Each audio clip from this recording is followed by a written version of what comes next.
తాకట్లో ఉన్న మీ బంగారాన్ని విడిపించి ఆ రోజు ఆన్లైన్ రేటుకి కొంటాం. Sharma gold company.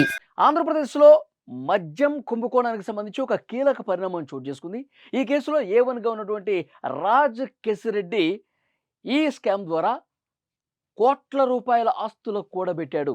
ఇది సిట్ విచారణలో సంపాదించినటువంటి సమాచారం. ప్రభుత్వానికి ఈ విషయం చెప్పింది. ప్రభుత్వం కూడా ఒక కీలక నిర్ణయం తీసుకుంది.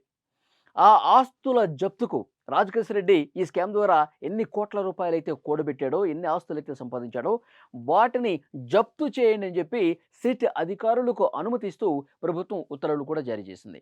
ఇప్పుడు సిట్ అధికారులు కోర్టుకెళ్తారు, కోర్టులో పిటిషన్ వేస్తారు.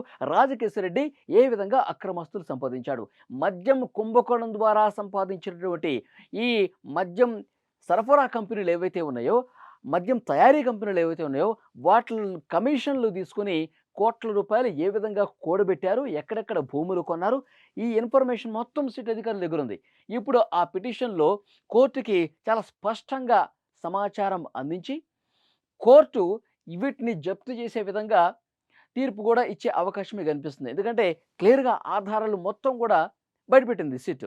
ఎక్కడెక్కడ ఏ సంవత్సరంలో ఈ మద్యం ద్వారా వచ్చినటువంటి సొమ్ముతో భూములు కొన్నారు, ఇవన్నీ కూడా క్లియర్గా సిట్ అధికారుల దగ్గర ఉంది ఇన్ఫర్మేషన్.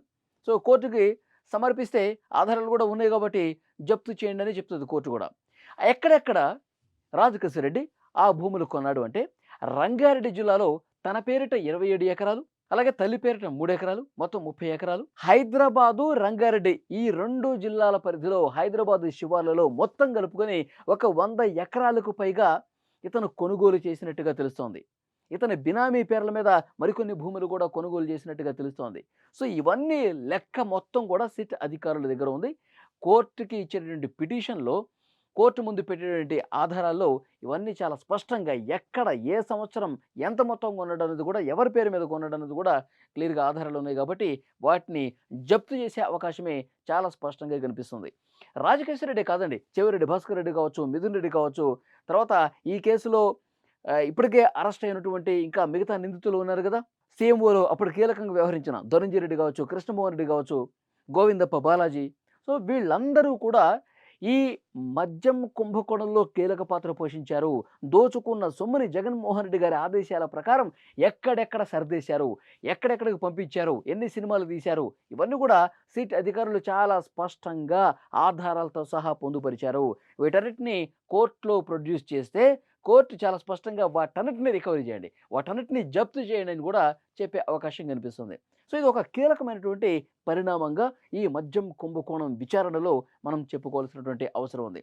మరొక ముఖ్యమైన విషయం, చాలామంది చెప్తా ఉన్నారు బాధితులు లక్షల్లో ఉన్నారండి.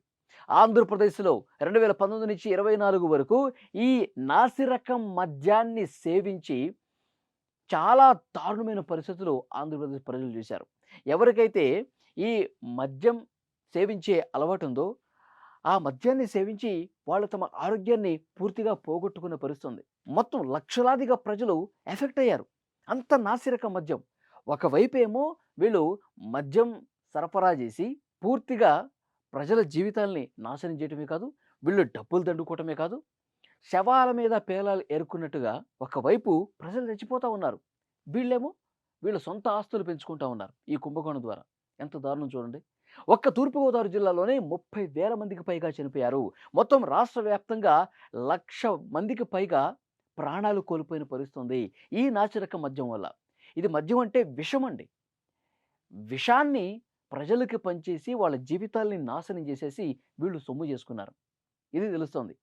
అయితే గత 5 సంవత్సరాల కాలంలో జగన్మోహన్ రెడ్డి గారి హయాంలో మద్యం వల్ల ఎంతమంది చనిపోయారు ఆ కుటుంబాల లిస్టు తీయాలి.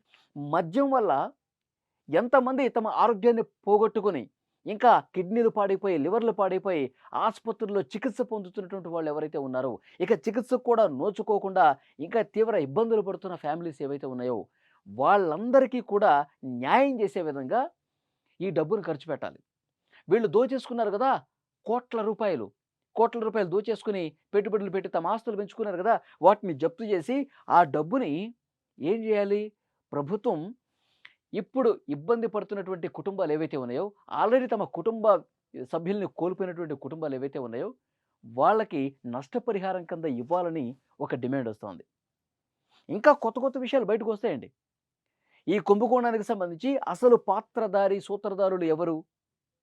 ఇవన్నీ గూడా వెలుగులోకొస్తాయి. ఎవరి ఆదేశాల ప్రకారం ఇదంతా చేశారు? ఎన్ని కోట్ల రూపాయలు విదేశాలకు తరలించేశారు? ఆఫ్రికా కంట్రీస్‌కి, దుబాయ్ కంట్రీస్‌కి కోట్ల రూపాయలు తరలించేశారంట. ఇంకా బెంగుళూరులో గూడా రియల్ ఎస్టేట్‌లో పెట్టుబడులు పెట్టారంట. సో, ఇవన్నీ గూడా త్వరలోనే వెలుగులోకొస్తాయి. అసలు సూత్రధారి బిగ్ బాస్‌ను కూడా అతి త్వరలోనే పట్టుకుంటామని చెప్తున్నారు. ఇప్పటికే 2 చార్జ్ షీట్లు వేశారు. ప్రిలిమినరీ చార్జ్ షీట్‌లో పేజ్ నంబర్ 131, 298లో జగన్మోహన్ రెడ్డి గారి ప్రస్తావన ఉంది. జగన్మోహన్ రెడ్డి గారికి తెలిసే ఇదంతా జరిగింది. జగన్మోహన్ రెడ్డి గారి ఆదేశాల ప్రకారమే చేశారని చెప్పి అందులో చాలా స్పష్టంగా పేర్కొన్నారు. ఇప్పుడు నెక్స్ట్ చార్జ్ షీట్‌లో గూడా రాబోతోంది. చాలా కీలకమైనటువంటి ఇన్ఫర్మేషన్‌తో ఫైనల్ చార్జ్ షీట్ రాబోతుంది. అందులో జగన్మోహన్ రెడ్డి గారి పాత్రకు సంబంధించి పూర్తి వివరాలతో సిట్టు అందులో చెప్పే అవకాశం ఉన్నట్టుగా కనిపిస్తోంది.